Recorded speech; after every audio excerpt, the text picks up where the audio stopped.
Good afternoon, everyone. Welcome to our second live feed for Boulby Mine, kilometer underground. And here we are as part of the MINAR program, Mine Analogue Research, where we've got about 20 to 30 people here testing instruments and doing science in preparation for the robotic and human exploration of space. We're very privileged this week to have European Space Agency astronaut Matthias Maurer here with us. Thanks for coming, Matthias. Good, it's been great.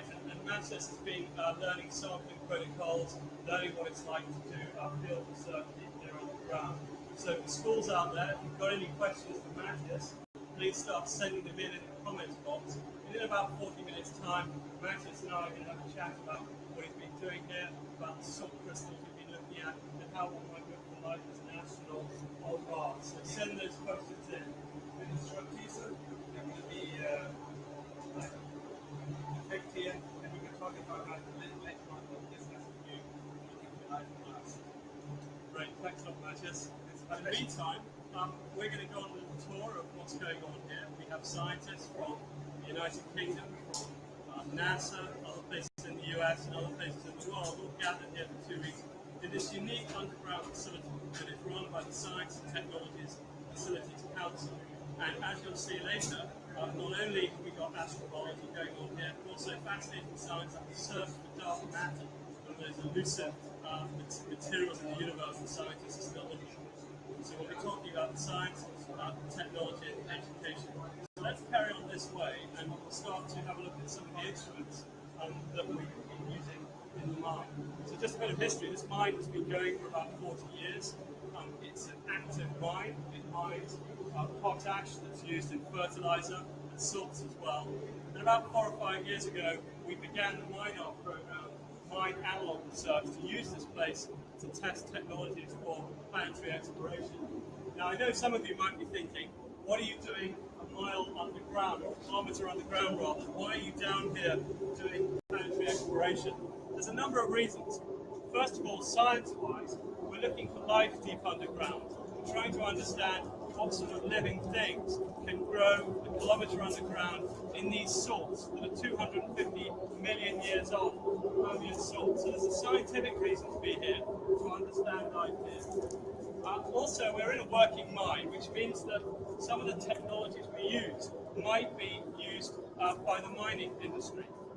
Planetary explorers are trying to build small, rugged, energy-efficient instruments that can be used on the Moon and Mars. And that's exactly what mining companies are trying to do as well.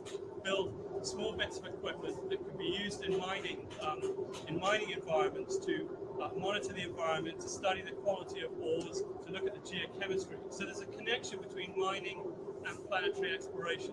So by bringing planetary explorers deep down here into this mine, we create a collaboration between these two communities of people. So there's practical reasons as well.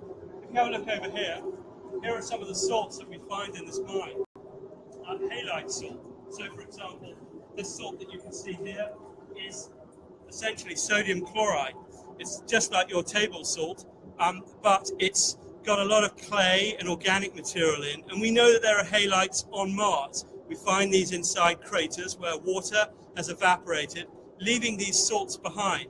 So by looking for signatures of life in these salts, and we'll see some of the instruments later that we use to do this, we might be able to look for evidence of life, or at least to understand the habitability of Mars. Over here, you can see another type of salt.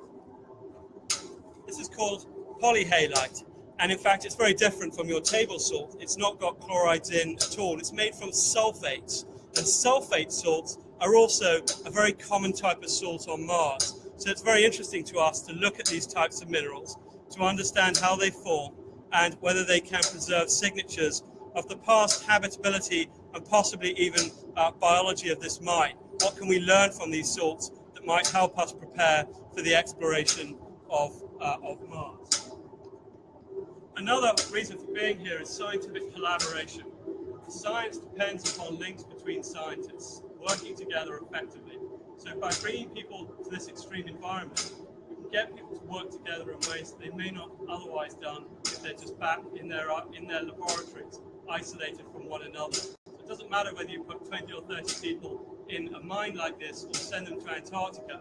putting people together in an extreme environment, forges collaborations. And some of the people who have worked on our MINAR programs have continued to work with each other for many years. So that's one effective thing that comes out of this Analogue Program. Let's head on over here and look at one of the instruments that's being developed for planetary exploration. What you're hearing here is the sound of an instrument called Split, which is a geologist's rock hammer. When you go up to a sample, you want to break it open. As a geologist, you take your rock hammer, but if you've got a robot, perhaps you want to put a rock hammer on that robot to split up the rocks. So this instrument is just breaking these rocks here. I'm going to grab John Holt here from the University of Leicester, who has developed this robotic rock hammer. And John, tell us what you're doing here and what you've got here. Right, this is a really exciting moment. Are we able to move around to the other side? Yes, we can. Yep. Let's have a look. If you'd been here just 10 seconds earlier, you would have seen this rock break open. Here we are. Okay.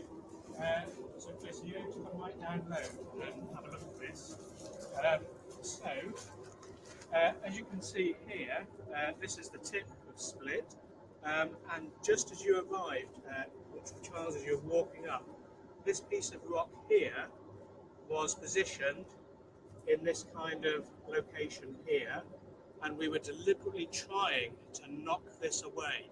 And this is really exciting because what you can now see is as this fell to the ground, we've got a very pristine, clean surface that we can now analyse.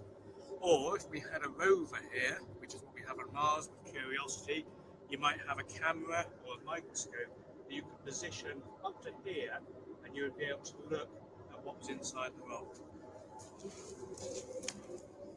Thank you, John. So there's an example of some really cutting-edge technology being developed at the University of Leicester that will help explorers break apart rocks and look at the geology of the Moon and Mars. Let's head on over to another bit of equipment we're going to see over here. Charles, the sound is bad. Can you get really close to it?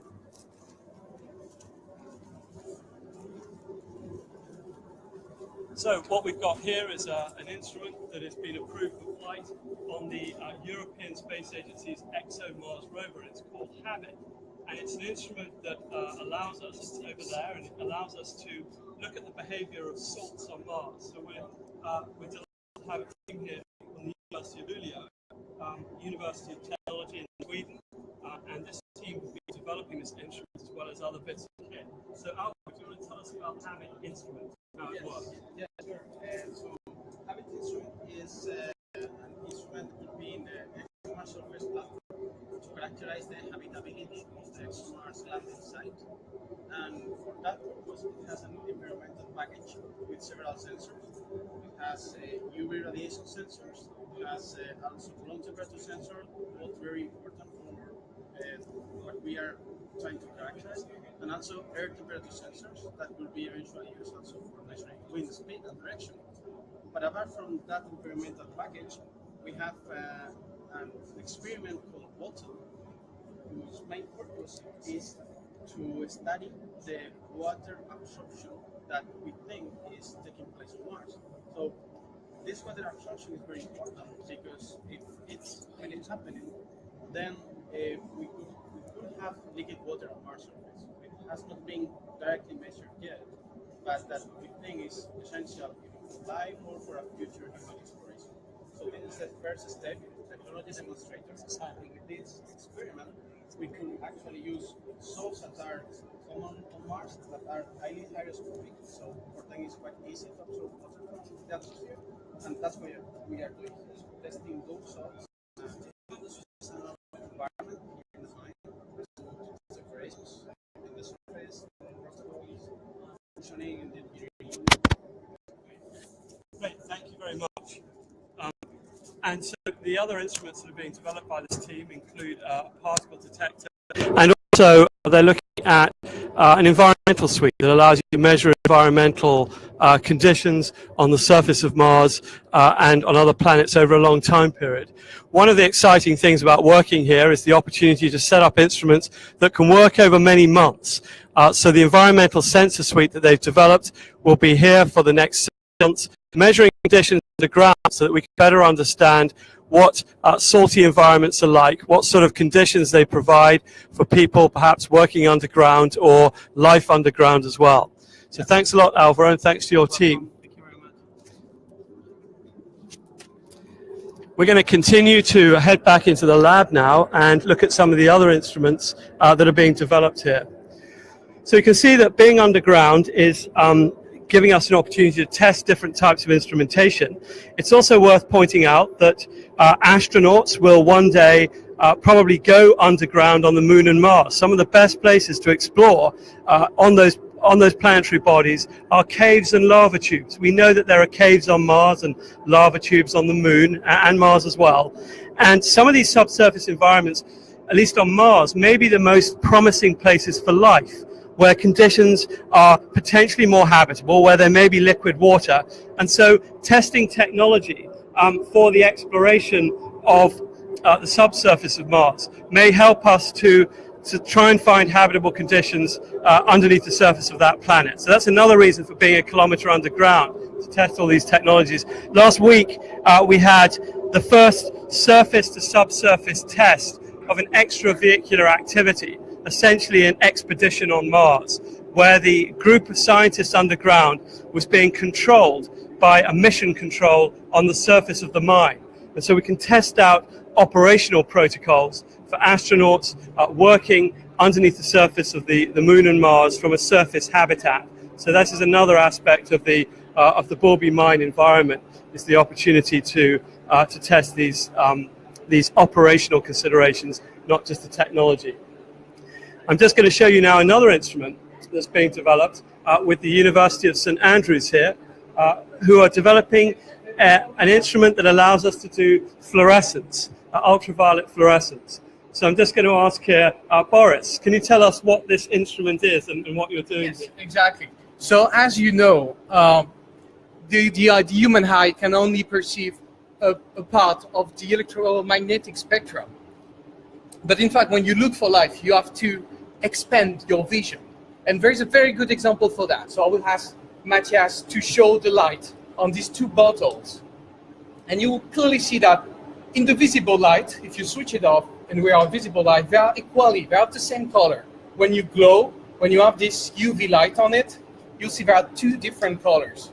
One of them is full of organic matter. This organic matter is made of nitrogen-based compound.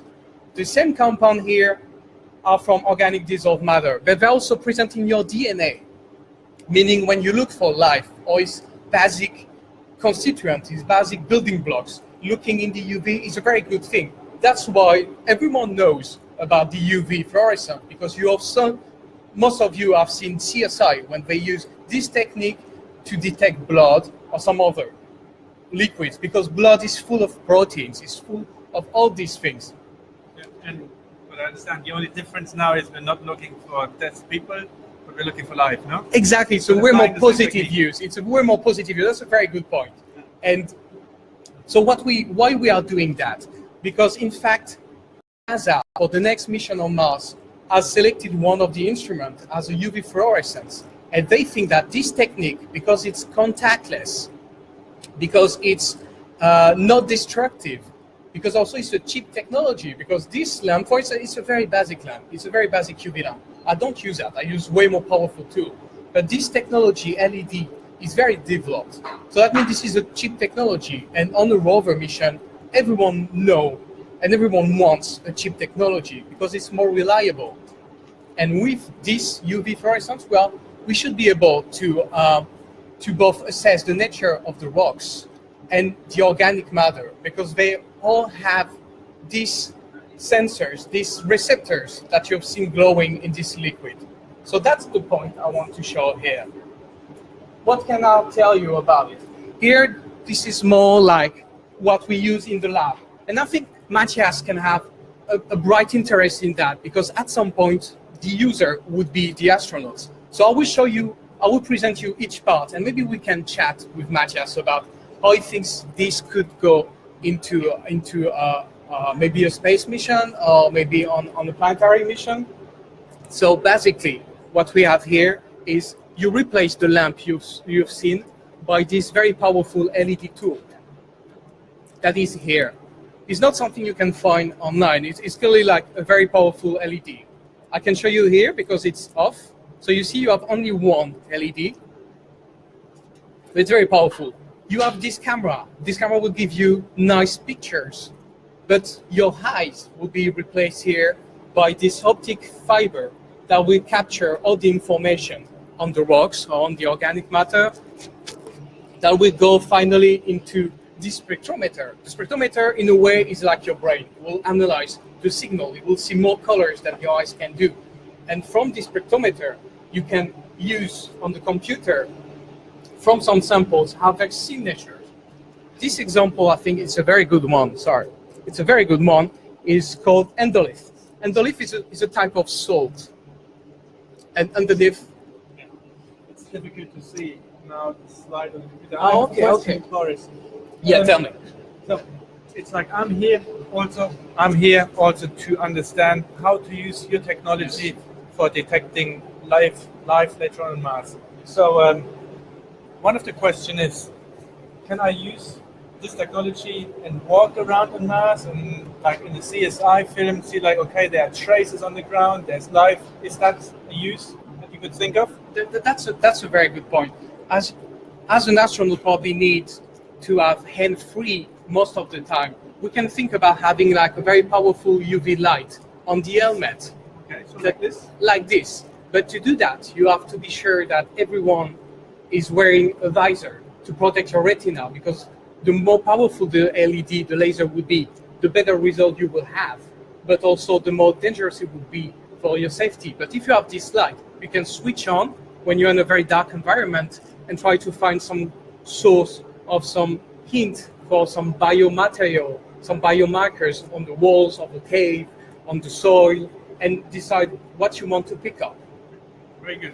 You need to train me on that one, but I think we hand you over back to Charles. Yep, thanks a lot, Matthias and Boris. And this is another example of an instrument that we can use to try and look for organics and possibly life on the surface of Mars. And this is an early stage of an instrument that hopefully will one day fly to Mars. So you can see how we have these different instruments all being tested here, each one of which has a different role to play. And when we put them all together, we end up with an instrument suite that we can imagine putting on a rover or giving to an astronaut to try and look for evidence of life or just understand the environment of the Moon and Mars. So let's move through to the main lab now and have a look at some of the other instruments.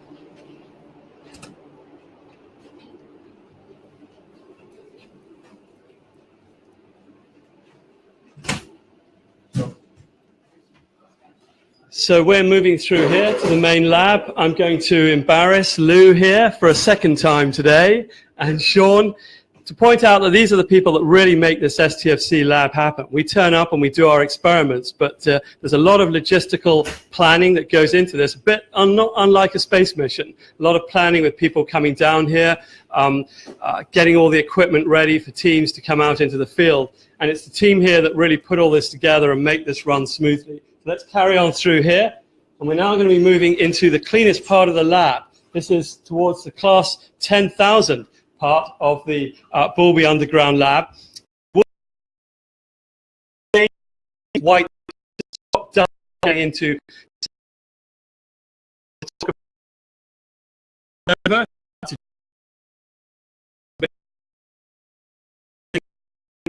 that goes on here. Just to mention matter day.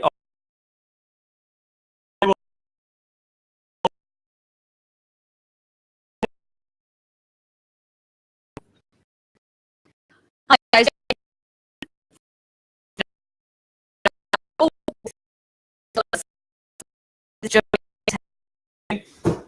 Through. So Charles mentioned that the main lab here at Boulby is a class 10,000 clean room. What we're going to go and see now is a class 1,000 clean room. It's an order of magnitude cleaner than everywhere else. Not to say it's not clean out here, but it's even cleaner in there. So if you follow me.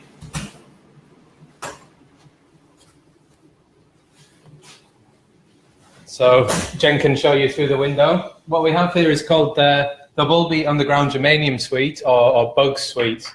Now, yesterday when you were chatting with, or when Chris was chatting with you about drift and dark matter searches here at Boulby, he was talking about how when you come underground, you come underground to do these low background measurements. In order to get away from the cosmic ray flux, it reduces things down by about a factor of 1 million. It's almost you could sort of compare it to if you're sort of in a nightclub and you want to have a conversation with someone. Within a nightclub, it's very difficult. You can stand outside, it's quiet, you have a conversation. In reality, when it comes to very low background, very low event rate searches, such as for dark matter, such as for neutrino-less double beta decay, what we're really experiencing when we come underground is we're going from a rock concert on the surface to a nightclub underground. And what you're left with then, to make these detectors as quiet as they possibly can be, to get to that stage where you're standing outside having a nice conversation with someone, you need to be very careful of the materials even that you build your detector out of. By all intents and purposes, the materials we use, such as titanium, such as copper, are very, very clean, very non-radioactive by any other reasonable standard. By our standards, some of these materials can be what we would see as highly radioactive. So what we do is we get these samples of materials sent down here to Boulby, and we place them within our germanium detectors. So these grey metal boxes you see on the back wall, these contain germanium detectors, which in themselves are kind of very, very similar to a very small dark matter detector. They won't be sensitive to dark matter, but they're sensitive to the radiation coming out of the materials that we use to build dark matter.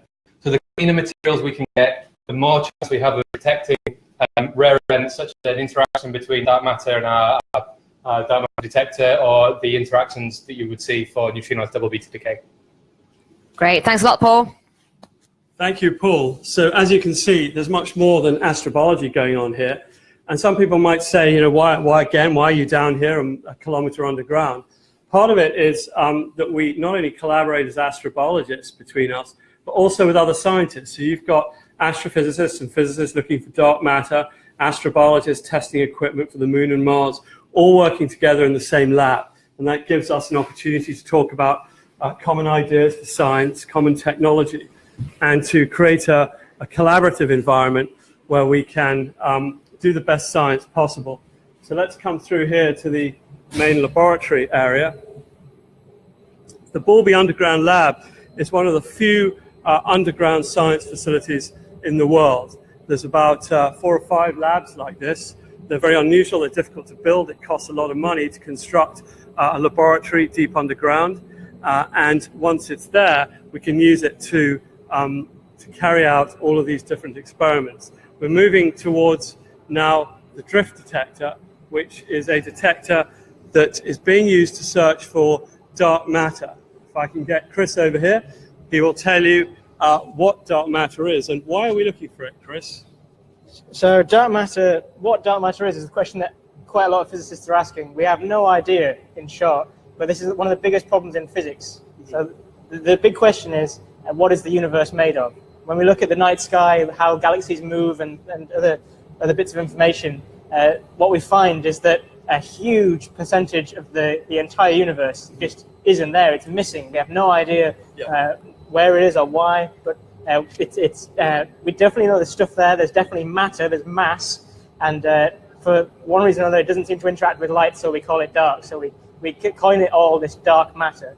And if our theories are correct, then it makes up around 85% of the mass of the universe. So everything we know of that we can see is a very, very, very small percentage of all that's out there. So the idea here is that you're a kilometer underground, and that rock above our head is blocking out all the radiation coming from the sun and the rest of the galaxy and the rest of the cosmos that otherwise interferes with this very weak signal that you're looking for of dark matter. So is the idea here that you're essentially in a sort of radiation quiet zone of the universe deep underground that helps you find this material? That's absolutely right. So here we conduct a lot of ultra-low background studies. Mm-hmm. And as you said, there's so much radiation on the surface of the Earth from space, even just from the materials around us, that to run a sensitive detector like the ones behind me on the surface would be bombarded with background radiation. It would be impossible to see anything delicate as a small particle-like interaction like a dark matter candidate would be. Yeah. So we have to come down here in what we call a quiet place in the universe, radioactively speaking, in order to run these hypersensitive detectors and look for these tiny, tiny tracks delivered by these hypothetical particles. Yeah, so this is really exciting science. It's been going on now for over a decade, I think, about 2005, around then, I think it started. So search for dark matter has been going on in this STFC lab for a while. Astrobiology is relatively new, testing of instruments for planetary exploration. We began this about 4 or 5 years ago. And one of the exciting things about being in here, as you can see, this is a highly sophisticated equipment. As Chris pointed out, all these wires, you can't do this in a dirty environment. So for us as astrobiologists, what's good about this lab is you've got a very clean lab here where you can test instruments, but then you can move outside and test those instruments in an environment a bit more Mars-like, those salts, and so you've got this mixture of dirty environment and clean lab. It's really ideal for instrument testing. So thanks a lot, Chris, for giving us an insight into dark matter. Hopefully it'll be found soon. We will have one of the great mysteries of the universe. I should say, it's not dissimilar, dark matter, to the search for life in the universe. These are both areas of science where we're looking for something that we haven't yet found. And so we're in the same sort of boat of trying to develop the technology that gets us closer to answering these two fundamental questions in the universe. What's the universe made of? Which means we have to try and find dark matter. Are we alone in the universe? Which means we have to try and find life on other planets. So two of the big questions in science going on right in this lab. Let's head on down here.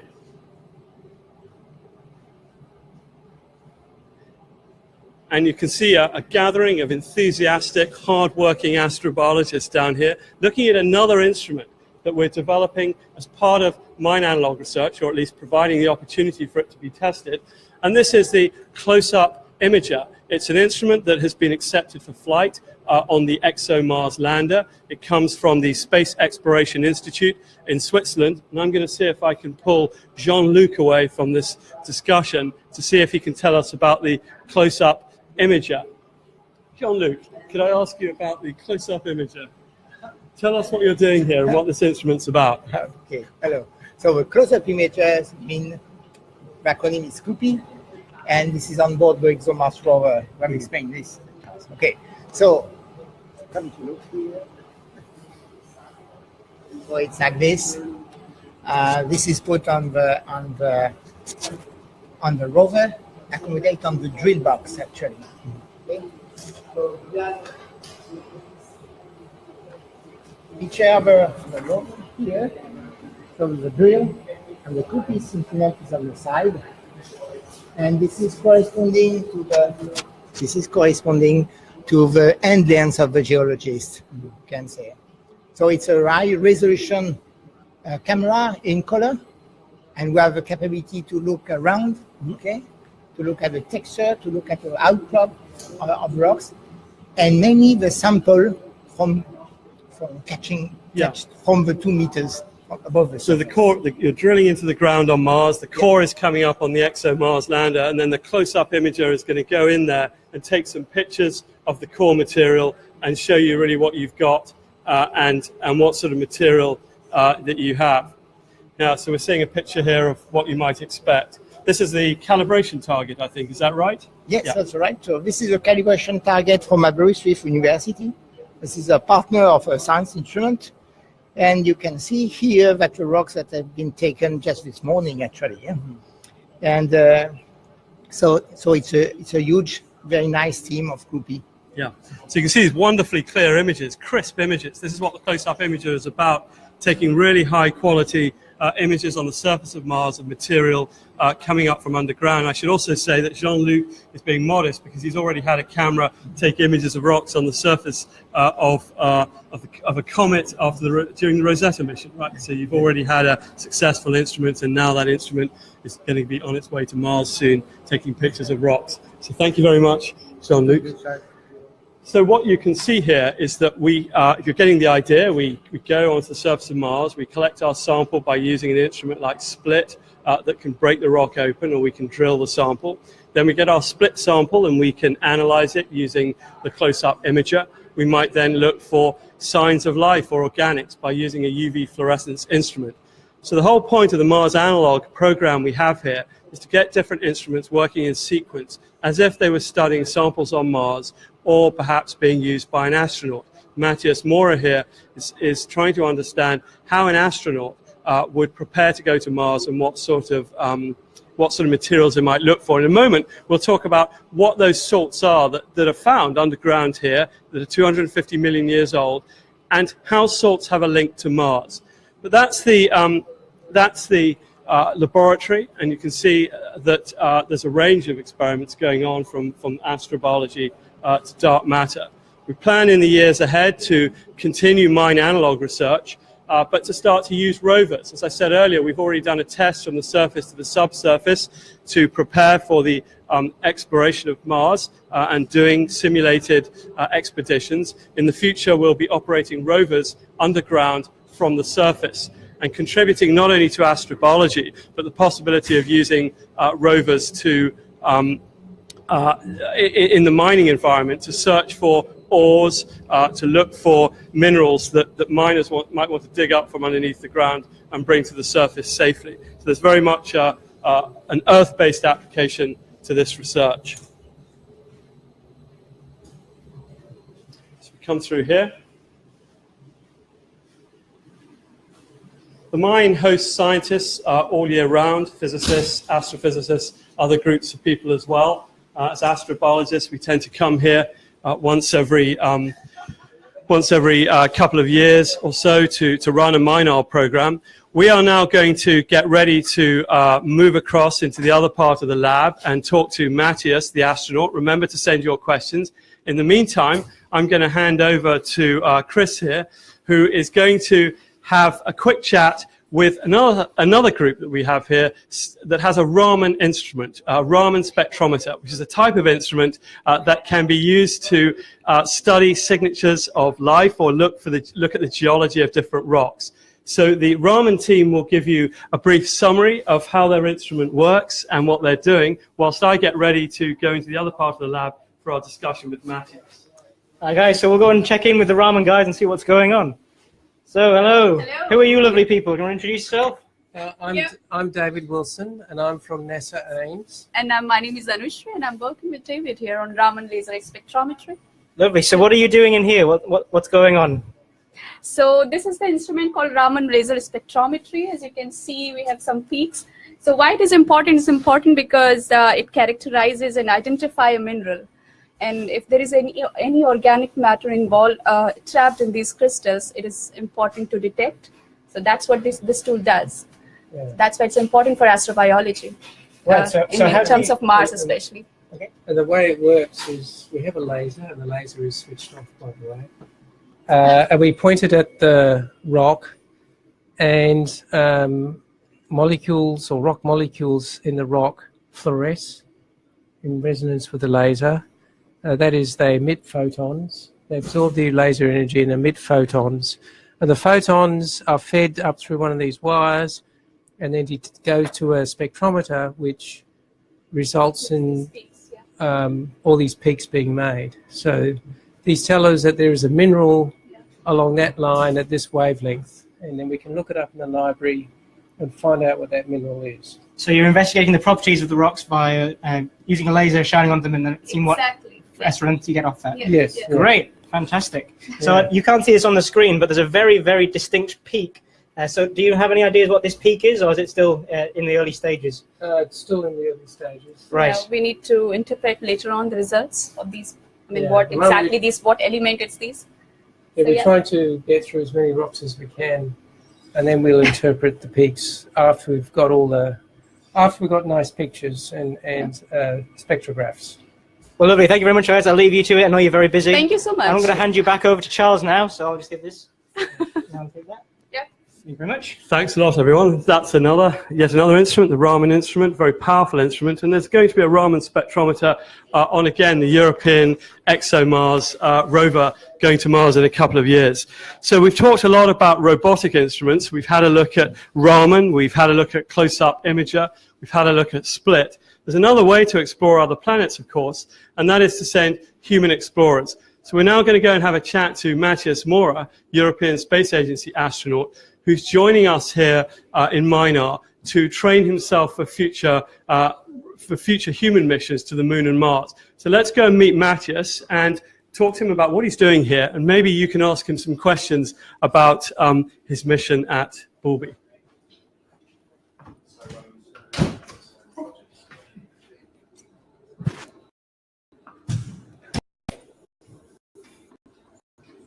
So if you follow me down here, and Matthias is going to tell us a little bit about salts in Boulby.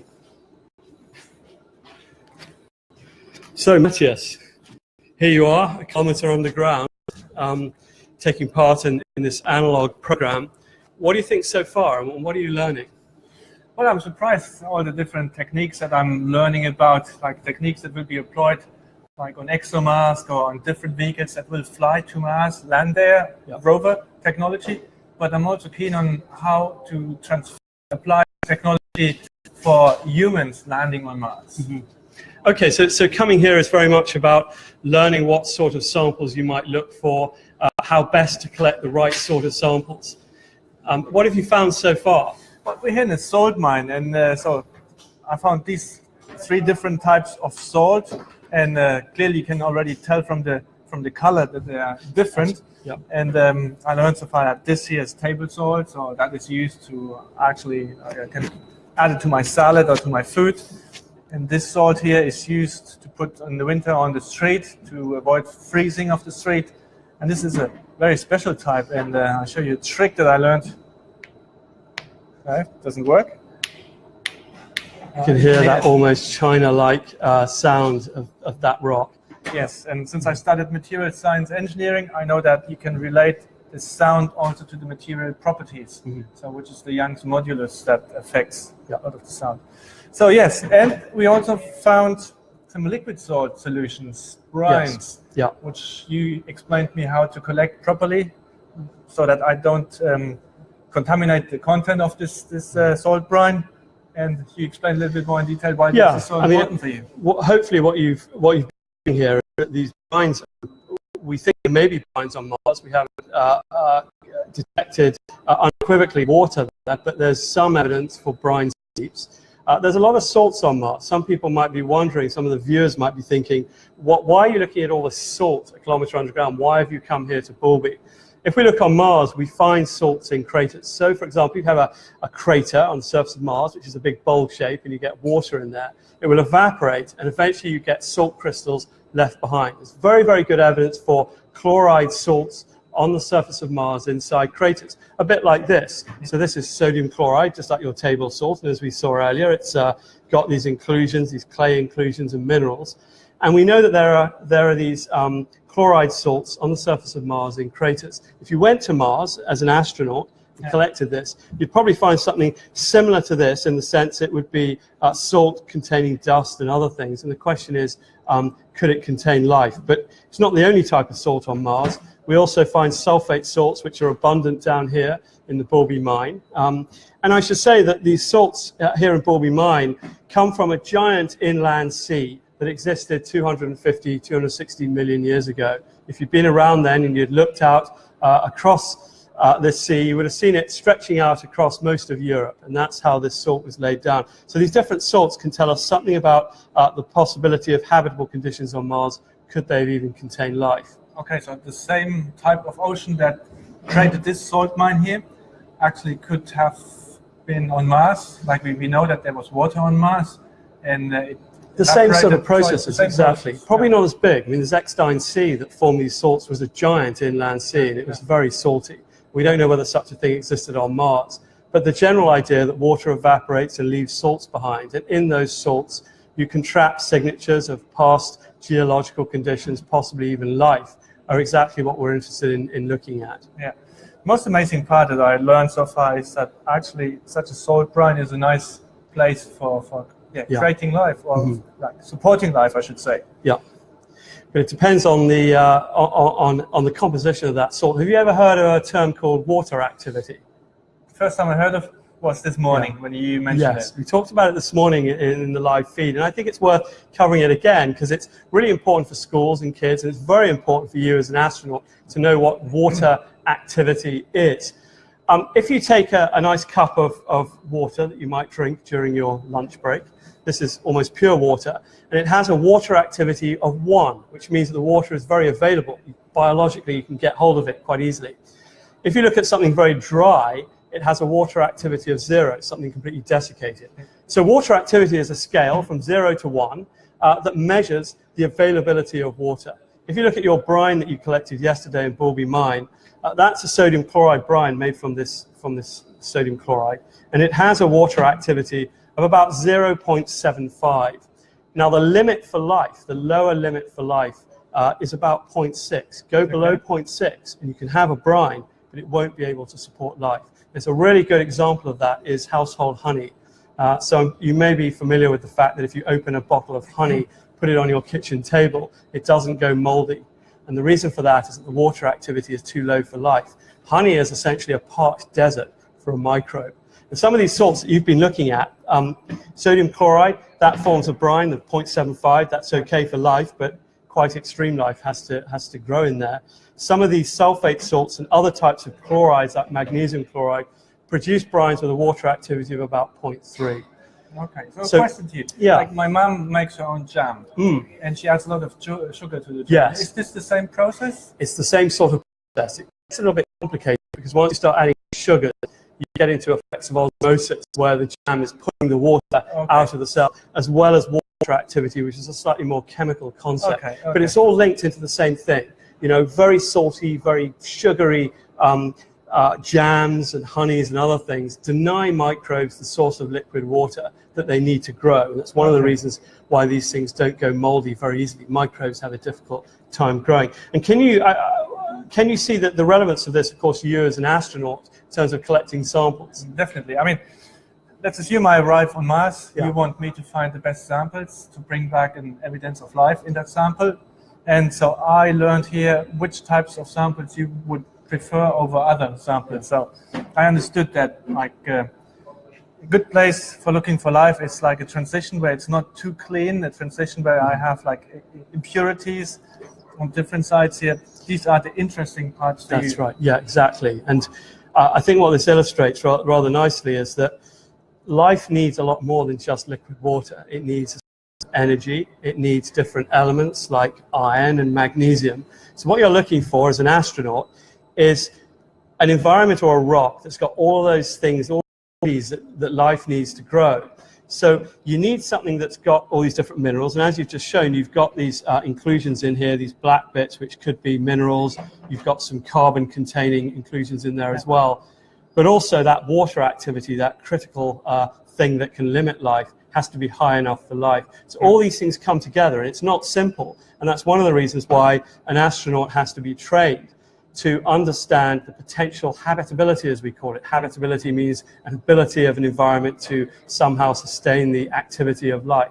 So you have to be able to go to Mars and walk out across those plains in your spacesuit and look at a salt and say, yeah, you know, with maybe you analyze it with Raman instrumentation or spectroscopy of various kinds, and you look at the composition of that salt and you say, well, that's sodium chloride and it's full of inclusions. I know that that's a good habitat for life.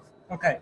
Is it, well, this is salt, it's very dry. Yeah. So was this in the past a good habitat for life? So is this like, are you looking for traces of former life, or is it still being alive in Yeah, you see, that's another really crucial question for looking for life on Mars. So people are interested in past life on Mars and looking for signatures of past life. What about present day life as well? And we're actually looking for both. So this would have been a good environment for life in the past when it was a giant inland ocean. It would have been liquid, a bit like your brine. Life could have lived there. Eventually it dries down, forms these salt deposits. But what's astonishing about these salt deposits is they contain what we call fluid inclusions. These are tiny bubbles of fluid in there in which microbes can actually be entrapped and can grow. So even something like that looks very solid and where it looks like all the water has gone away can still support life. So this can be a habitat as well. Yeah, that's very cool. I thought we should just ask, have we got any questions coming in? So we have a question from a school in the south of England asking, Matthias, if you go to Mars, what samples what would be your favorite samples to look for? Well, so far as my training is gone, I think I would try to find some brine. Yep. And brine, obviously, I believe I will find it more underground or in a protected area, away from radiation, because radiation that comes from the skies or from the universe, it kills all life. So an underground location like Boulby Mine here would be ideal. Great. Okay. So looking and I would also look maybe for some salt deposits. Yeah. I still need to train a bit more to find out the fine details. What type of So salt. it's like, is this salt here better than this salt, but that salt? Yep. Okay, good. And any other questions? We have a question here from a school in the north of England asking, do you think there's life on Mars? The million-dollar question. Yes, well, personally, I think there's so many different objects in the universe, so Yeah. I believe the chances that there is life outside is very high. But that's my personal gut feeling. I have no evidence in that. You're the scientist, you know much better than me. I'm not sure I know any better, actually, but you're right that, you know, we've looked at some of these salts while we've been down here in Boulby. We see salts on Mars, and they're generally indicative of places where there was liquid water. As we've seen, liquid water isn't the only thing life needs, but the fact that we see salts on Mars suggests those environments were habitable. And I think 20 or 30 years ago, people still weren't really sure whether there were even habitable conditions on Mars, even 10 years ago. Yeah. So a big leap forward in astrobiology has been to show that there were environments on Mars with large amounts of liquid water that might be able to sustain life. So we're much closer to answering that question, is there life on Mars? But we still haven't quite reached that point of finding out whether there is. And that, of course, is the challenge for robotic and explorers and eventually astronauts. And the level of intelligence of this life that we would expect. I mean, Yes. it's microbes, no? It's It's microbes. like not green small man that live in a brine, No, that's for sure. and that's also another important thing for you as an astronaut. If you look at that liquid, it doesn't look like there's much biology in there. You could ask, you know, the viewers, you know, how much life do you think is in that fluid there? And probably you don't think much. It just looks like some water, right? Not the sort of habitat for life. Most of us are used to looking at plants or animals on the large scale, and yet that's packed full of microbes. And those are the organisms that you are looking for. You can't see them directly. You can see them with some of the instruments that we talked about. You can't see them with your own eyes. And this is the reason why you have to be trained to find the habitats in which they might exist. So you can bring those samples back, look at them with spectroscopy and under the microscope, and potentially look for signatures of life like we just saw. Yeah. So that's really about astronaut training. I think it illustrates really nicely that question about how we need, what an astronaut needs to learn to prepare for the exploration of Mars, and what training do you need to pick the right samples. Yeah. So there are a lot of different microbes, and I will ask one more question then, and then I believe we have one We've got a question question out coming in. there. So these microbes, they are good microbes and bad microbes, I believe. So is there any risk for me as an astronaut walking on Mars and then finding not so nice microbes? Yeah, I think that again is a really fascinating question. Most people, when they hear the word microbes, they think bad things. We often hear this word germs, which means you know has a negative connotation to it. Most microbes are not harmful to human beings. There are, of course, some. We know that those cause diseases. What about microbes on other planets? This is an area called planetary protection. People think about this a lot. What would happen if we were to contaminate another planet with microbes from the Earth? Or what would happen if we contaminated the Earth with microbes from another planet? That's a little bit more speculative because we haven't found life elsewhere. But it is a concern, and people think about that. And if we really were to bring samples like this back from Mars, we would probably want to take them to a containment facility where they could be examined to find out whether they contain anything toxic before they were released to other labs. So understanding whether there could be life on Mars is essential, not just for human health on Earth, but also for astronaut health. Let's go over for a question. I'm going to give Jen the microphone here. So we've got a question from Andrew, who wants to know, up to what depth can life exist in salts under pressure? Is there some kind of limitation? Clearly question to you. Well, we might come back to this in whether you can explore these things yourself, Matthias, these deep underground salts. It's a very good question. We find life deep underground on the Earth, kilometers deep.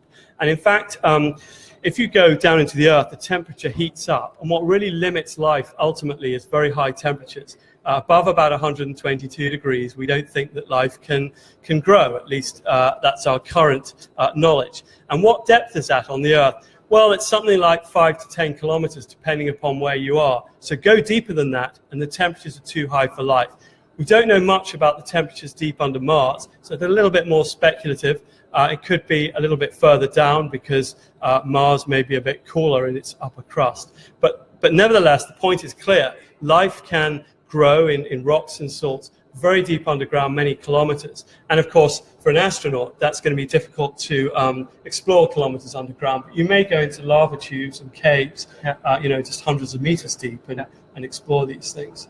Would you like to go underground, deep underground on Mars, having been here? Definitely, yes. A lava tube expedition on Mars, maybe to look for deep source. You just mentioned that temperature is has an influence if such microorganisms can survive. Yeah. So how do you prepare a spacecraft that needs to be sterilized before you send it to Mars?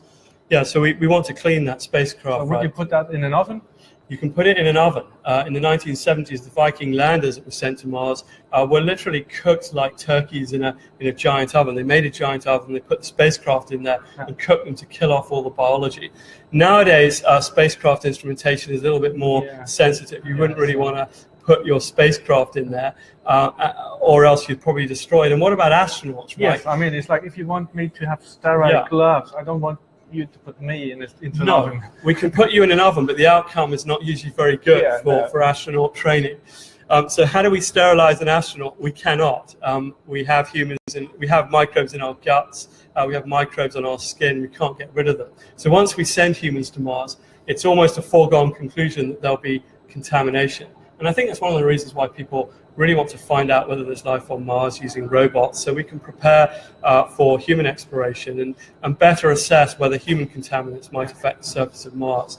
But this is again an ongoing thing. Some people think we should be less cautious. Some people think we should be more cautious. Yeah. So there's no one who really, there's no real agreement on exactly how much cleanliness you need. But obviously, as you've seen down here in Boulby, we want to collect samples with minimum amount of contamination in order to maximize the chances of getting nice, pristine samples that we can analyze. Yeah. I don't want you to later on discover, we discovered life on Mars, but it has been imported by Matthias.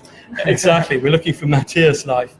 And that's a real problem if you go to the surface of a planet and you look for life and you find a signature, and it actually turns out to be microbes that you took with you from the surface of the Earth. You want to try and avoid that as best you can, and that's a contamination issue. And down in the mine here, we've been looking at some of the I touched now quite a bit this rock a bit. Mm-hmm. Do you think my microbes that I have on my hands do they actually have a chance to survive here on the surface of this? Yeah, that's really another challenge, is that some of these microbes will not grow very well on salt. So you've touched the surface of the rock.